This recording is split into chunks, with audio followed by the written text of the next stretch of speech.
భారత క్రికెట్ అభిమానులకు జూన్ 17వ తేదీ అంటే బుధవారం ఒక అద్భుతమైన పండగ లాంటి రోజు కానుంది. ఎందుకంటే ఆ ఒక్క రోజే టీమిండియాకు సంబంధించి ఏకంగా 3 వేర్వేరు మ్యాచ్లు జరగబోతున్నాయి. ఉదయం 10 గంటల నుంచి రాత్రి వరకు దాదాపు 12 గంటల పాటు నాన్ స్టాప్ క్రికెట్ వినోదం అభిమానులకు పంచడానికి సిద్ధంగా ఉంది. మొదటి మ్యాచ్ వచ్చేసరికి ఇండియా ఏ వర్సెస్ ఆఫ్ఘనిస్తాన్ ఏ. ట్రై సిరీస్లో భాగంగా ఉదయం 10 గంటలకు ఈ మ్యాచ్ ప్రారంభమవుతుంది. గత మ్యాచ్లో శ్రీలంకపై సూపర్ ఓవర్లో ఓటమి పాలిన తిలక్ వర్మ నేతృత్వంలోని టీమిండియా ఈ మ్యాచ్లో ఆఫ్ఘనిస్తాన్పై విజయం సాధించి బదులు తీర్చుకోవాలని పట్టుదలతో ఉంది. ఇక మ్యాచ్ 2 ఏమో Team India senior men's versus Afghanistan. ఇది అత్యంత ఆసక్తికరమైన హై వోల్టేజ్ మ్యాచ్.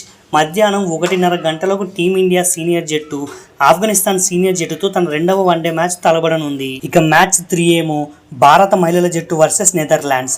రాత్రి సమయంలో మహిళల క్రికెట్ సందడి మొదలవుతుంది. మహిళల T20 వరల్డ్ కప్లో భాగంగా రాత్రి 7 గంటలకు భారత మహిళల జట్టు నెదర్లాండ్స్ జట్టుతో తలబడబోతుంది. మొత్తానికి బుధవారం నాడు టీవీలు మరియు మొబైల్ స్క్రీన్లకు అభిమానులు అతుక్కుపోయేలా ఒక ఫుల్ ఎంటర్టైన్మెంట్ ప్యాకేజీ సిద్ధమైంది. ఈ 3 విభాగాల్లోనూ భారత జట్టు విజయం సాధిస్తుందో లేదో చూడాలి.